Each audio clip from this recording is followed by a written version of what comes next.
Mesdames et messieurs, bienvenue dans Dossier spécial. Ça a toujours été, comme vous le savez, un très grand plaisir pour moi quand je suis là en train de vous servir et de vous parler parfois des sujets qui paraissent un tout petit peu compliqués.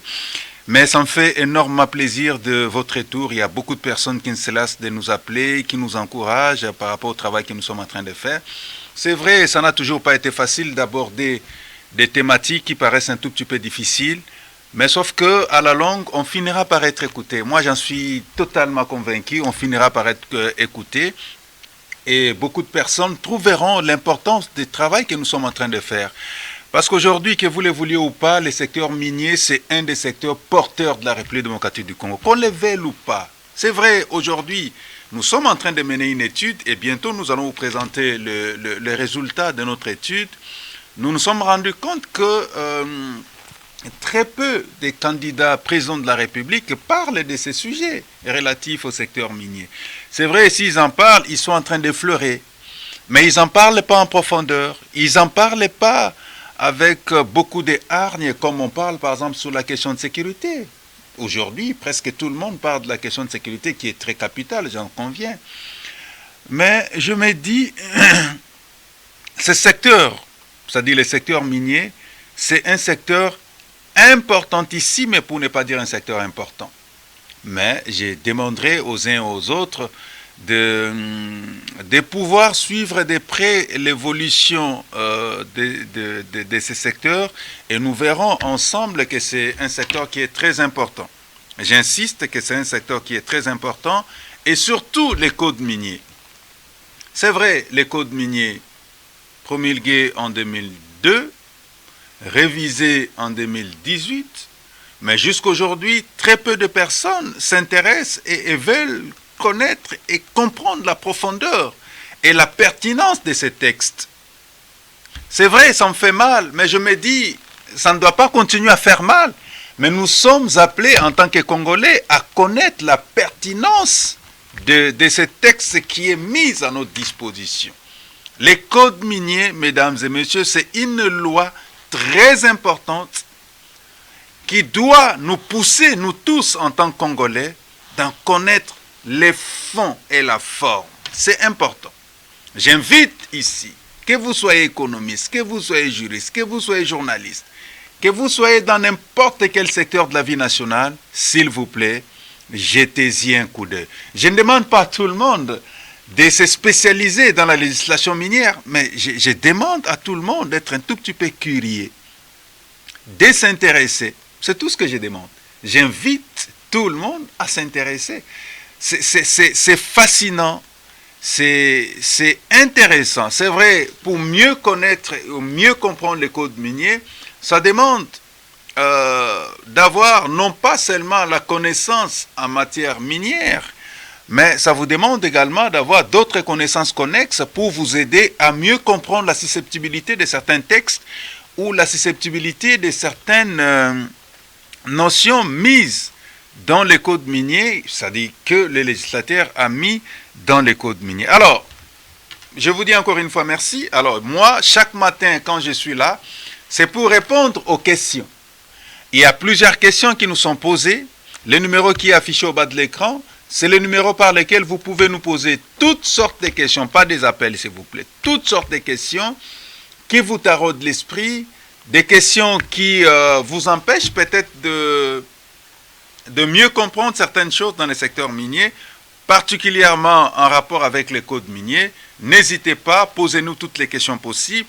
Et ici, je suis, et je ne cesse de lancer un message à tous les amis de la société civile.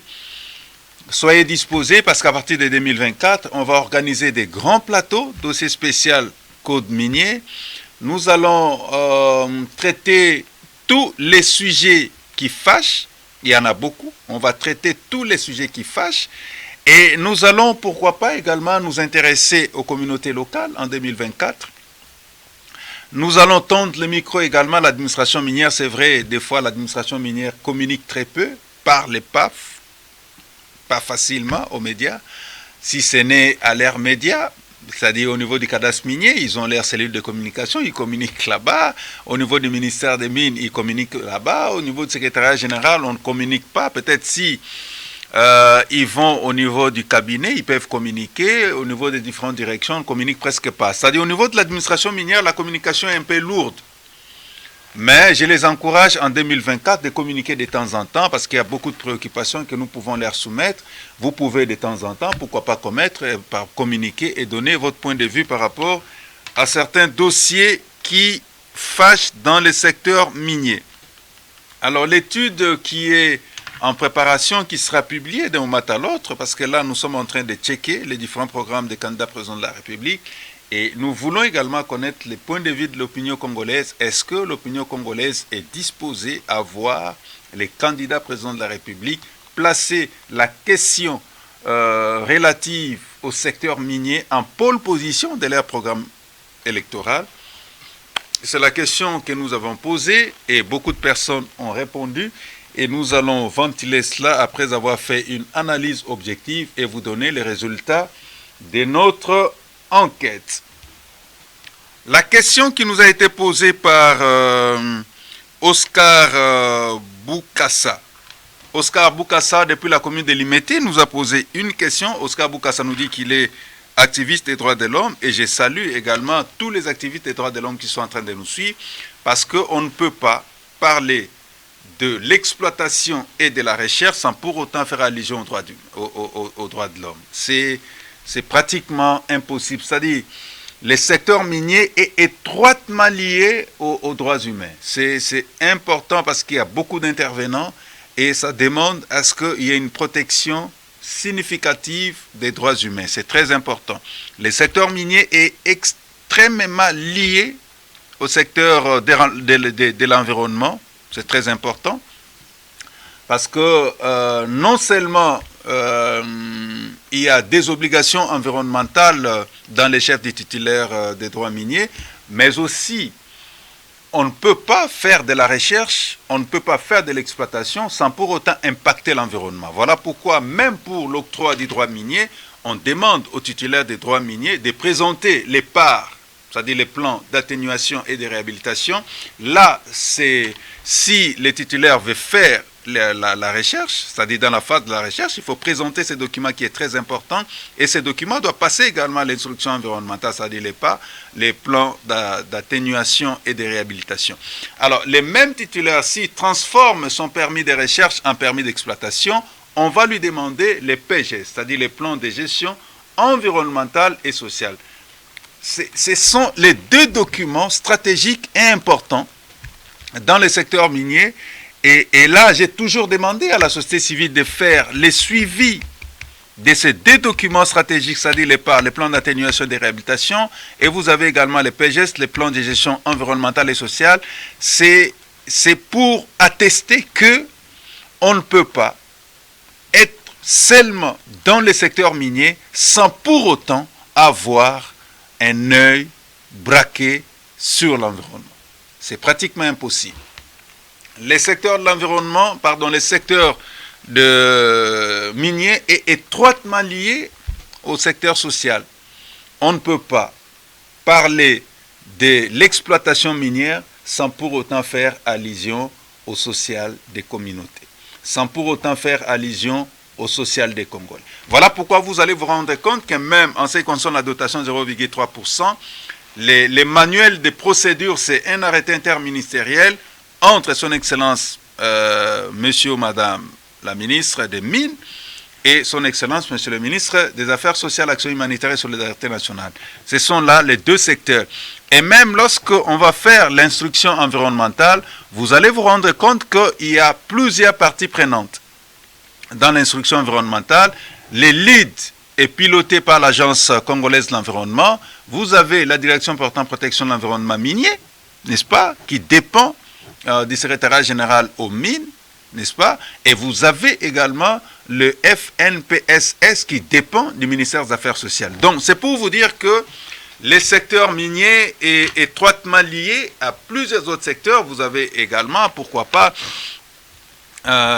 les secteurs économiques, les secteurs des finances. Parce que quand il s'agit de maximiser les recettes de l'État, vous avez les régies financières qui interviennent, n'est-ce pas? Et aussi, c'est pour vous dire que vous devez avoir des connaissances un peu plus élargies dans tous ces secteurs pour faire une très bonne analyse du secteur minier. Voilà pourquoi nous saluons notre ami Oscar Boukassa, qui vient de nous poser la question de savoir pourquoi les codes miniers parlent de l'ammodiation, parce que j'avais déjà parlé de l'ammodiation, n'est-ce pas?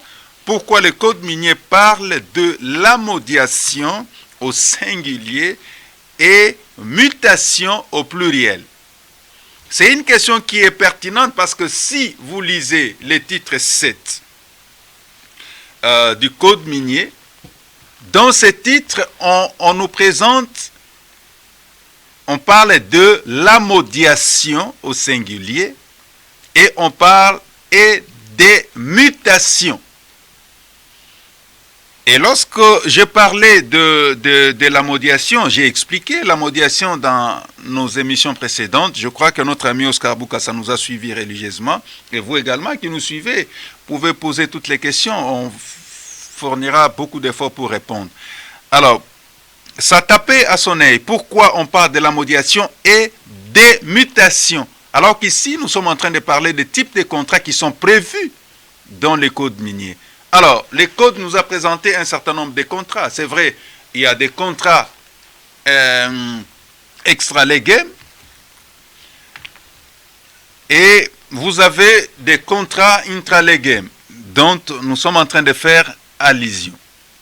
Et dans ces contrats, vous avez par exemple l'ammodiation. J'ai expliqué l'ammodiation, c'est un contrat de louage entre deux parties prenantes. Vous avez l'un côté l'ammodiant et vous avez l'ammodiataire. Et ici, quand on parle du contrat d'ammodiation, j'insiste, c'est un contrat de louage, c'est-à-dire un ammodiant, un titulaire des droits miniers, n'est-ce pas? Parce qu'ici, le législateur ne veut pas que le permis de recherche soit mis en contrat d'ammodiation, c'est seulement le permis d'exploitation. Vous allez comprendre pourquoi. Parce que lorsque nous allons parler du contrat d'option, là, on ne va pas plutôt faire allusion au contrat au permis d'exploitation qui sera mis en contrat. Non, on parlera plutôt du contrat, pardon, des permis de recherche. Ce sont des petites précisions techniques qu'il faut avoir la maîtrise et comprendre. Alors, dans les contrats d'ammodiation, c'est-à-dire vous avez l'ammodiant, vous avez l'ammodiateur. L'ammodiant met en location son permis d'exploitation. Voilà pourquoi, à chaque fois que quand je fais des émissions, je demande toujours à la société civile de faire un suivi. C'est très important. Dans ces contrats de louage, dans ces contrats d'ammodiation, quelles sont les clauses? C'est vrai, les codes miniers fixent les cadres. Les règlements miniers nous présentent les mesures d'application. Mais dans les mesures d'application, vous allez vous rendre compte que c'est plus l'instruction de ces contrats, c'est plus l'enregistrement de ces contrats. Et là, on nous présente plus la relation qui doit y avoir entre les parties au contrat, c'est-à-dire l'ammodiant et l'ammodiateur, et les institutions de l'administration minière. Et ici, particulièrement, on nous parle de cadastre minier parce que c'est là qu'il sera fait un travail de fond. Et viendra en outre l'Agence congolaise de l'environnement qui ne fait pas partie intégrante de l'administration minière, mais qui intervient surtout lorsqu'il s'agit de faire de l'instruction environnementale en complicité avec une des composantes de l'administration minière. Ici, j'ai fait allusion à la direction portant environnement, portant protection de l'environnement minier. Il intervient également, c'est-à-dire elle intervient, l'Agence congolaise de l'environnement. C'est pour vous dire que c'est plus là que dans les mesures d'application, on nous présente cette relation entre les parties prenantes à ces contrats d'ammodiation et l'administration minière élargie à l'Agence congolaise de l'environnement. On ne nous présente vraiment pas l'étendue de ces contrats entre l'ammodiant et l'ammodiateur.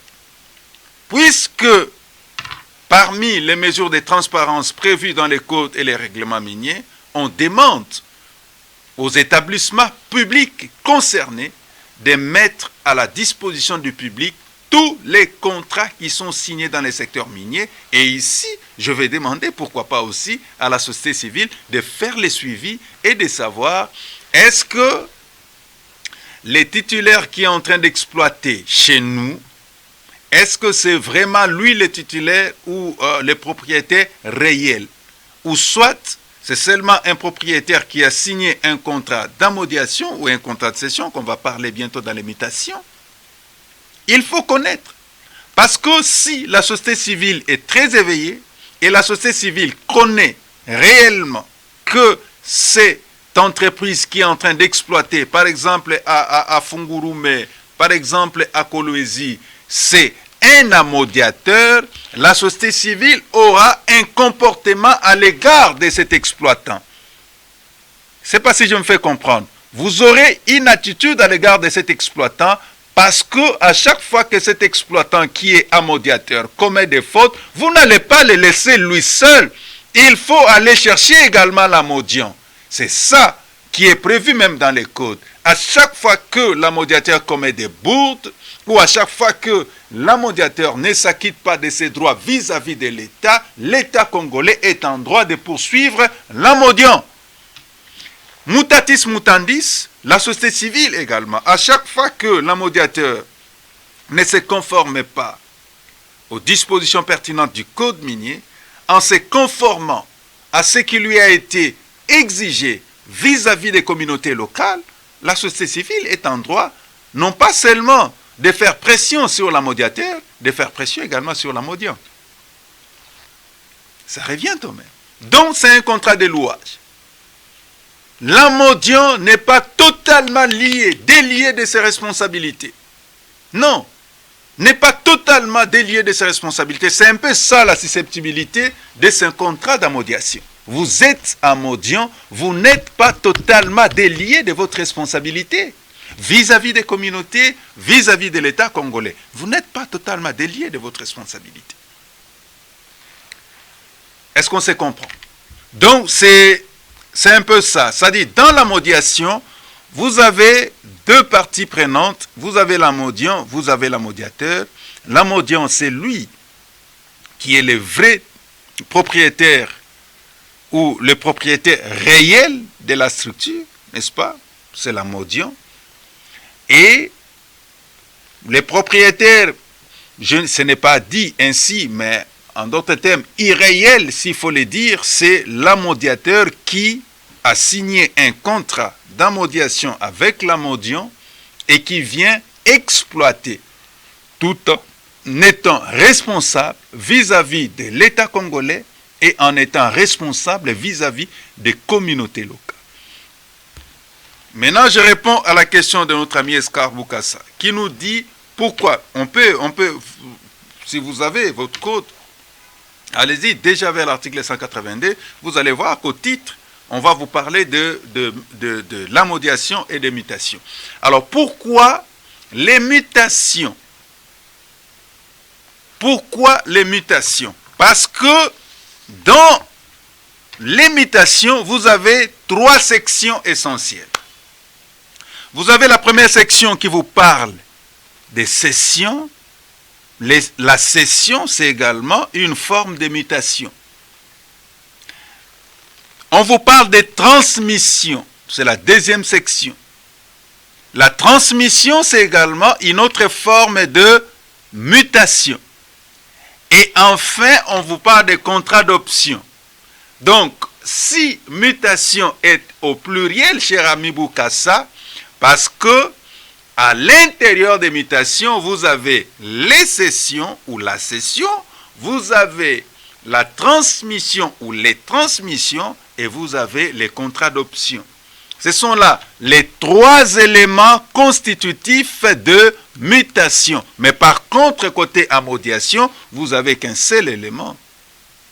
Lui-même, ammodiation, qui est un contrat de louage. Mais par contre, mutation, c'est à la fois la cession des droits miniers, mutation, c'est à la fois la transmission des droits miniers, et mutation, c'est à la fois contrat d'option.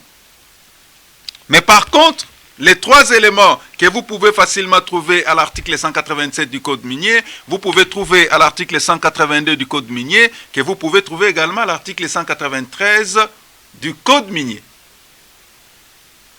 Voilà pourquoi, quand on parle de mutation, on parle de mutation au pluriel.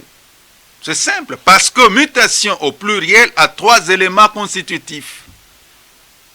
Lesquels 3 éléments sont étroitement liés au droit minier. Et dans le droit minier, je ne cesse de dire, vous avez les permis de recherche, permis d'exploitation des rejets, permis d'exploitation des petites mines. C'est ça le droit minier. Et maintenant, puisque là, c'est ça, c'est un peu ça la beauté des choses que nous disons chaque matin. Et ici, je demanderai aux acteurs de la société civile de nous suivre attentivement. Nous allons demander également à l'administration minière et même à certaines personnes, les étudiants, tous ceux qui sont intéressés au secteur minier, même les mandataires à mine. Je suis très content de voir que le cadastre minier a publié, ça ce n'est qu'une parenthèse que je ferme rapidement, a publié la liste des mandataires à mine l'année 2023, même si c'est fait tardivement.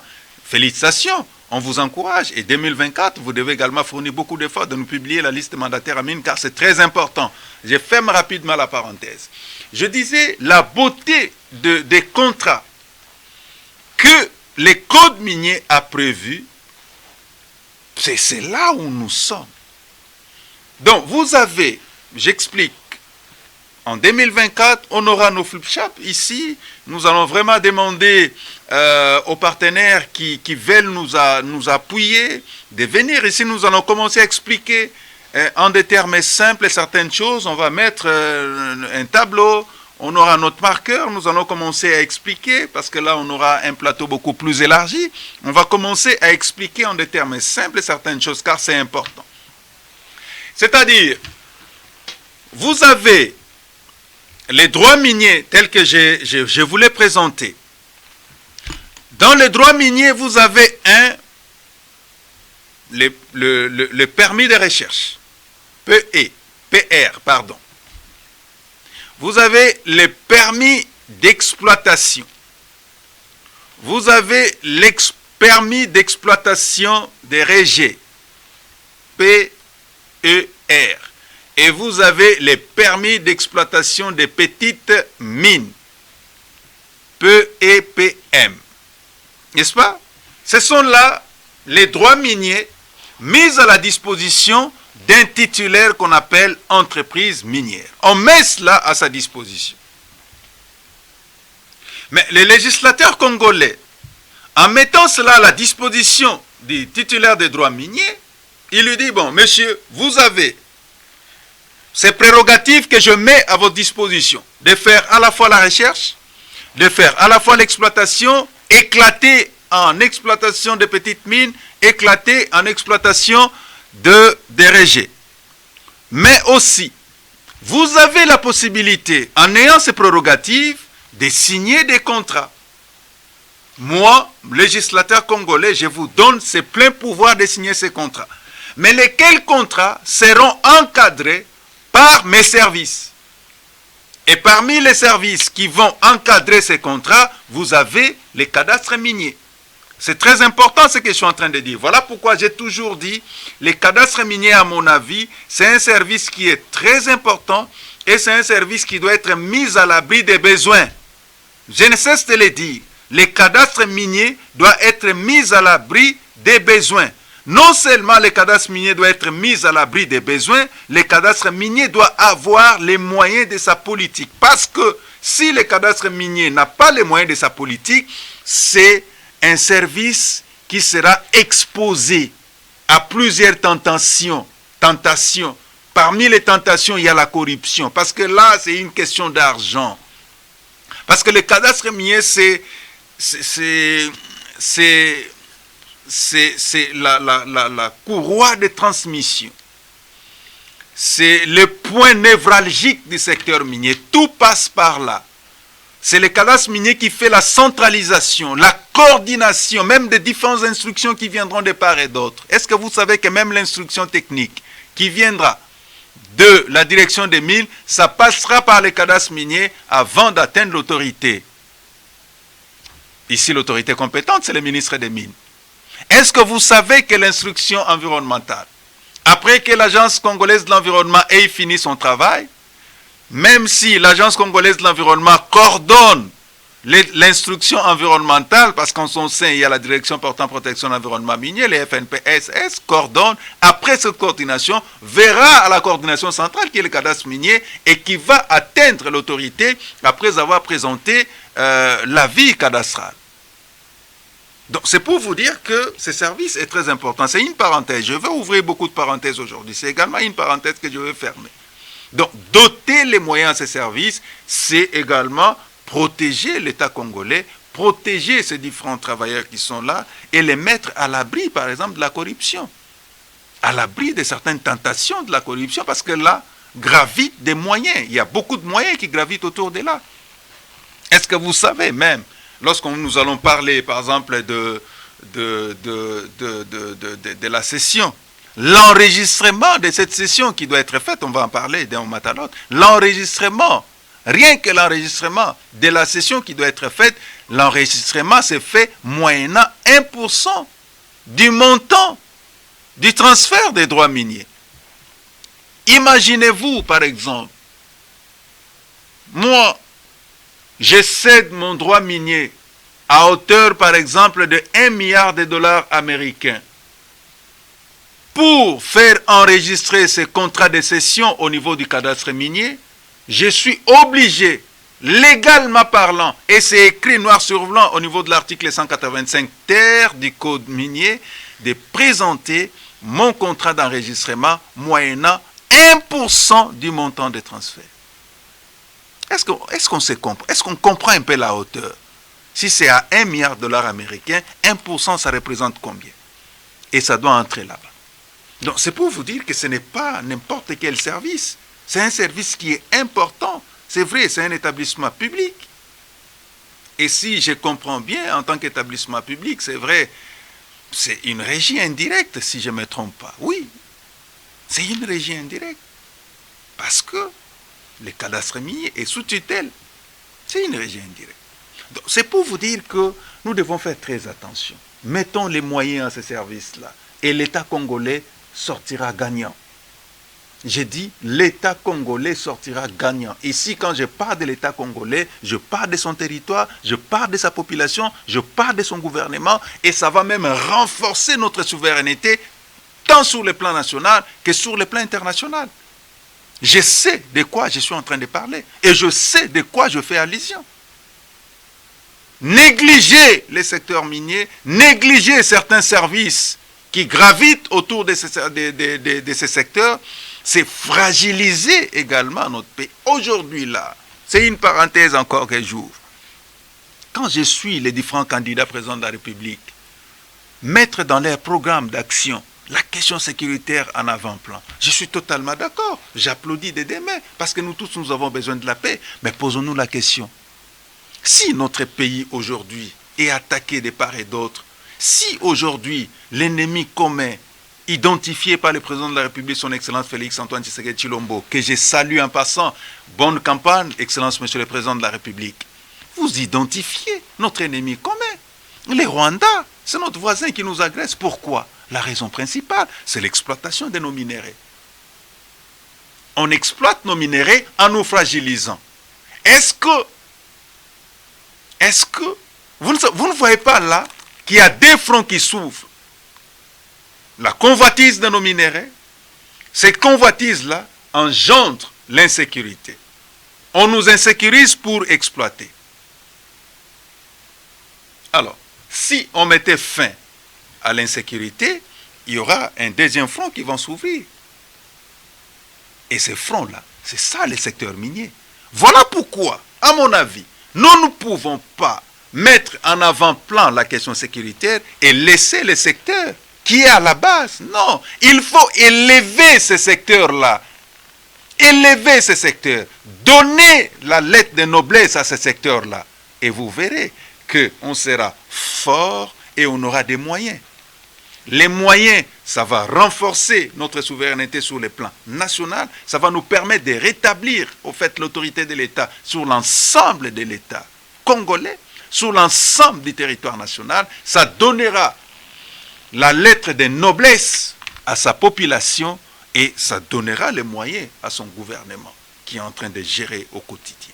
Voilà pourquoi je suis en train de me battre nuit et jour, mesdames et messieurs, pour que nous puissions élever ce secteur au plus haut niveau. Je ferme rapidement la parenthèse. Donc c'est pour dire que les différentes choses que nous disons chaque matin, peut-être certaines personnes pensent que nous les disons par plaisir de les dire. Non. Ce secteur est très important parce que avoir un secteur minier efficace, fort, mettez en tête que ça viendra renforcer les territoires nationaux, parce que là, je suis même certaines personnes qui disent, bon voilà, on a les projets de créer, de construire des murs entre nous et certains pays voisins. Je suis totalement d'accord, mais il faut trouver des moyens. Est-ce que vous allez trouver seulement des moyens à travers les différentes régies, côté douane, douane à l'entrée, douane à la sortie? Est-ce que vous allez trouver des moyens au niveau des recettes domaniales, administratives ou des participations? Est-ce que vous allez trouver des moyens seulement au niveau des impôts? Il faut qu'on se pose des questions. Il faut qu'on se pose des questions de fond. Alors qu'il y a d'autres moyens qui peuvent facilement aider les pays. Et les différents moyens qui peuvent facilement aider les pays, on peut les maximiser à travers certaines taxes dans les secteurs miniers, on peut les maximiser à travers certaines redevances dans les secteurs miniers, on peut les maximiser à travers certains impôts dans les secteurs miniers. C'est un secteur qui est particulier. Et c'est un secteur qui a une législation qui est particulière. Et ça demande une certaine connaissance, beaucoup d'attention pour que ce secteur puisse aider la République à aller de l'avant, puisse aider, moi j'aime parler de l'État, puisse aider l'État congolais à aller de l'avant. Parce que quand je parle de l'État, je suis très à l'aise avec toutes ses composantes. Je suis vraiment à l'aise, j'aime parler, moi, de l'État congolais. Et quand je parle de l'État congolais, je vois son territoire, je vois sa population, je vois son gouvernement, je vois sa souveraineté. J'aime parler, moi, de l'État congolais. Et soutenir le secteur minier, ça renforcera les territoires nationaux, ça renforcera la population congolaise. Il y aura moins de chômeurs, il y aura beaucoup de personnes qui vont commencer à manger à l'air faim, à boire à l'air soif. Le gouvernement aura les moyens de sa politique. Et on va s'imposer et personne ne viendra dire quoi que ce soit parce que nous avons un secteur qui nous appuie et qui nous soutient. Croyez-moi, même si aujourd'hui on n'en fait pas allusion, même si aujourd'hui on n'en parle pas assez, moi je vous dis, croyez-moi, ce secteur est un secteur important. En tant que spécialiste de la législation minière, nous sommes appelés à poser des vraies questions aux candidats président de la République. Et quand je suis les débats, ça je l'ai dit sincèrement, quand je suis en train de suivre les débats, ça et là, mort dans l'âme, je me dis, ok, bon, qu'est-ce que vous voulez? On est plus dans la politique, on est plus dans la sécurité, on est plus dans l'économie, mais on néglige un secteur qui viendra renforcer les différents secteurs. On oublie ce secteur ici, qui viendra renforcer les différents secteurs. Moi, j'aurais souhaité voir un candidat de la président de la République seulement avec un projet des sociétés liées sur les secteurs miniers et en brandissant certaines dispositions pertinentes du code minier comme ces programmes d'action phares. Je vous dis aujourd'hui, un candidat président de la République qui fait de l'exploitation artisanale son cheval de bataille. Ces messieurs-là, dans tous les coins et recoins où on... Parce que la République démocratique du Congo, c'est une république à vocation minière. Presque dans toutes les provinces, nous avons des substances minérales.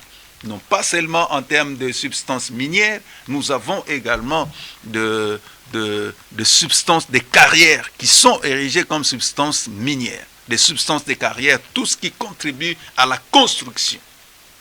N'est-ce pas?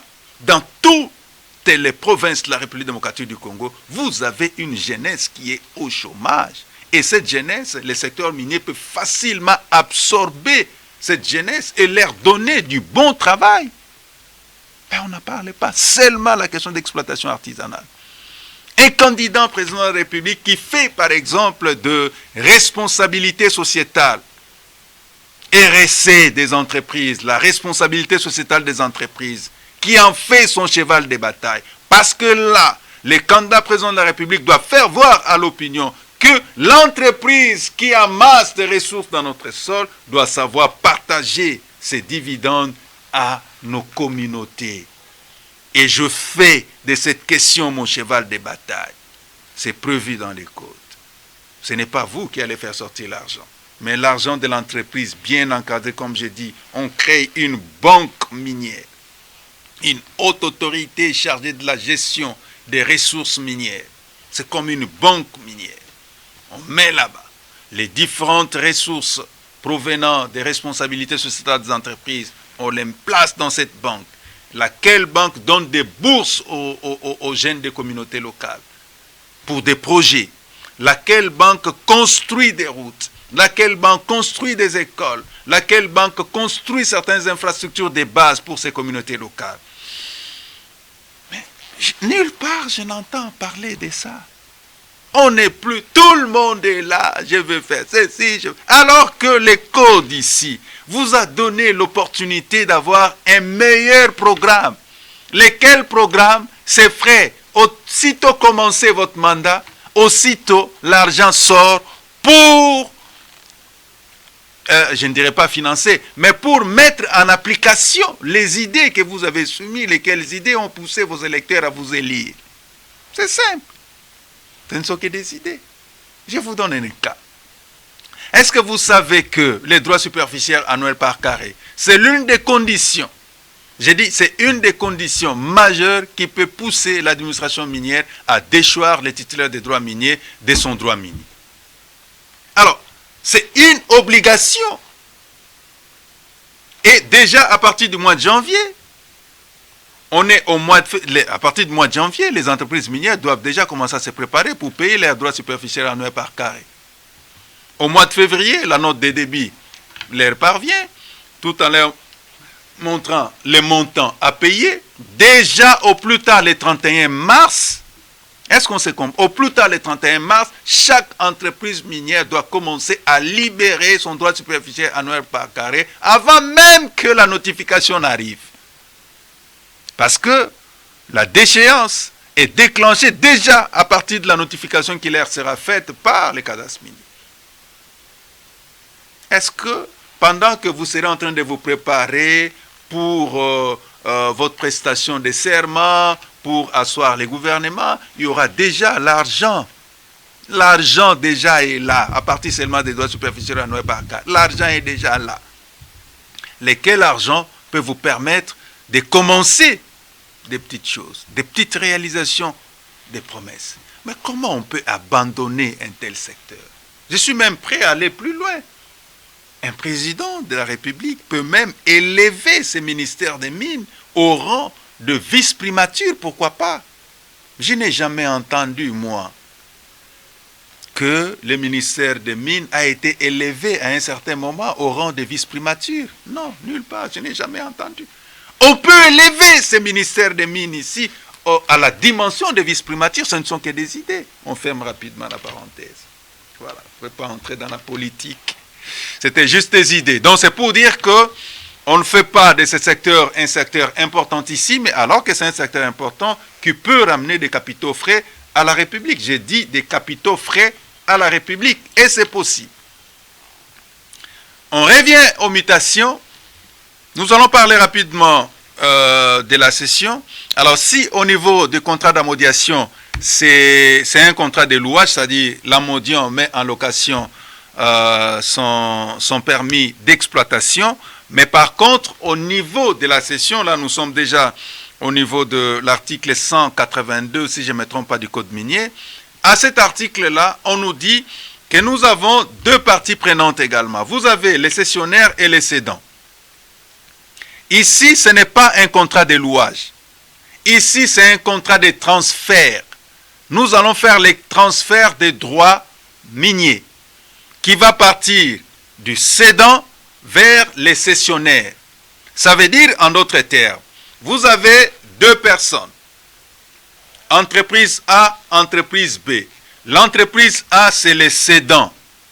C'est Fatigue, par exemple. Bon, moi, je n'ai plus envie de continuer à faire l'exploitation. Je prends mon droit minier, je les transfère à l'entreprise B. Ces transferts-là doivent se faire sur base d'un contrat. C'est ça les contrats de cession. Ce n'est pas une location. Je cède.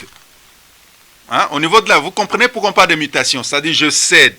Je fais passer le droit minier de A vers B. Je cède.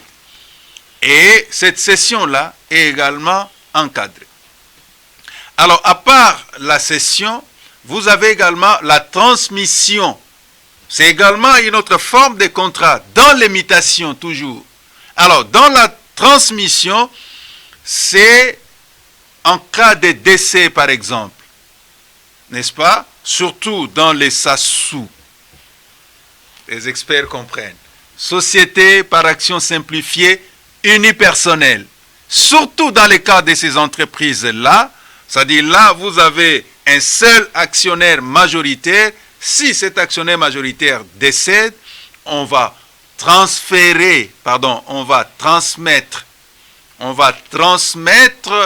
les droits miniers à la personne qui va être bénéficiaire de ces droits miniers-là.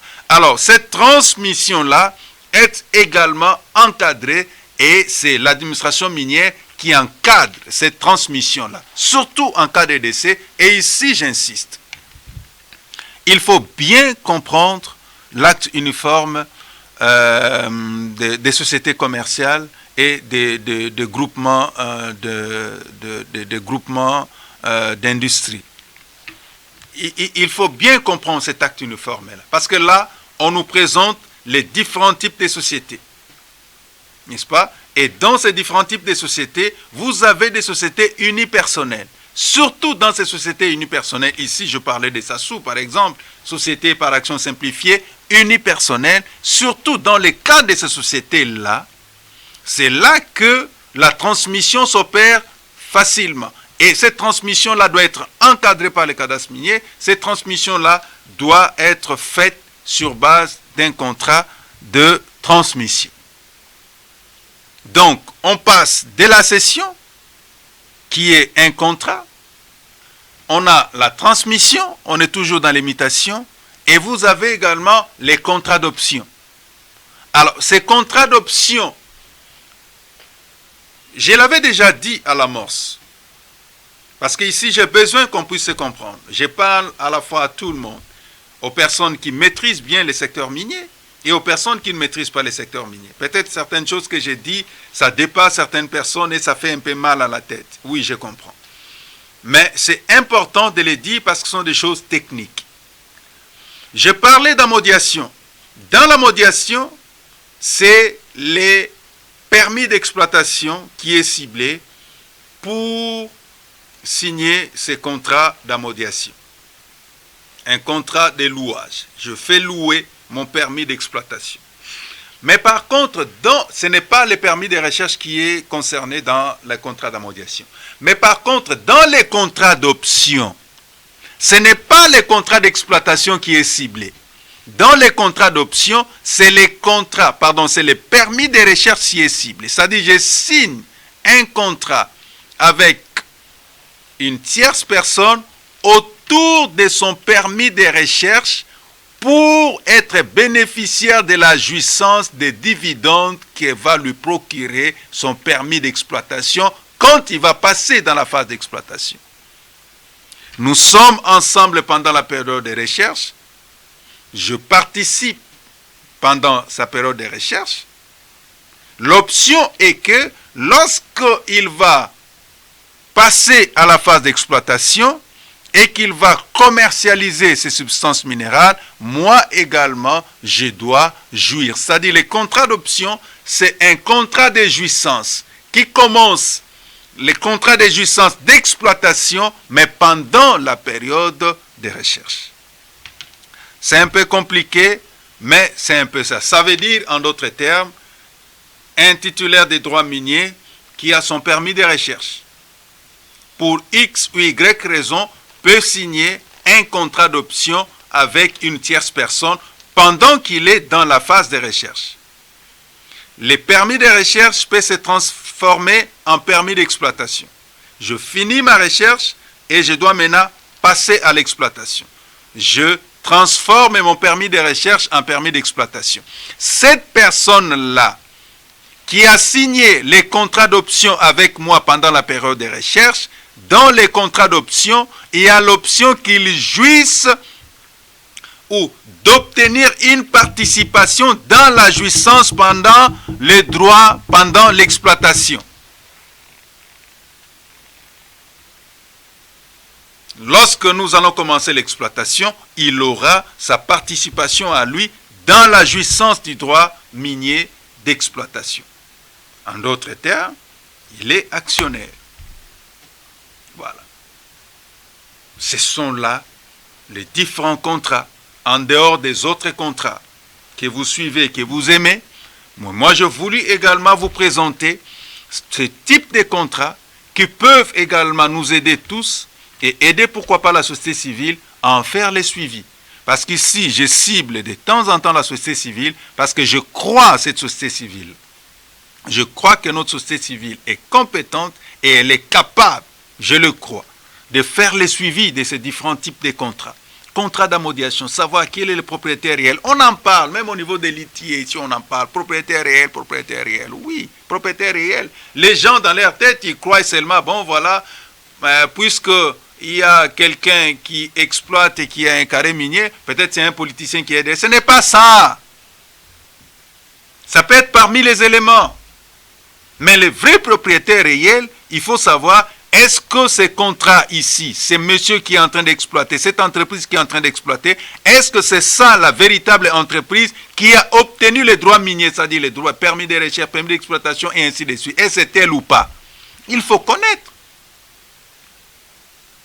Parce que peut-être vous avez en face de vous, c'est quelqu'un une entreprise qui a un contrat d'amodiation. Vous devez avoir un comportement face à celui qui est amodiant et celui qui est amodiateur. C'est un peu ça l'importance de connaître les vrais propriétaires réels. Vous avez en face de vous quelqu'un à qui on a cédé. Mais il faut connaître les cédants. Vous avez en face de vous un cessionnaire, mais les cédants c'est qui? Et s'il faut mener des actions, parce que le cédant là a des responsabilités environnementales. Est-ce que dans son plan d'atténuation et de réhabilitation, il a respecté toutes les clauses qui étaient prévues dans son plan d'atténuation et de réhabilitation? Ça, c'est le rôle de la société civile qui doit suivre. Même si les cessionnaires peuvent être mis de côté, mais les cédants, il faut les poursuivre. Même si l'administration minière est en train de faire le travail, la société civile également doit faire le travail. Propriétaire réel, c'est important.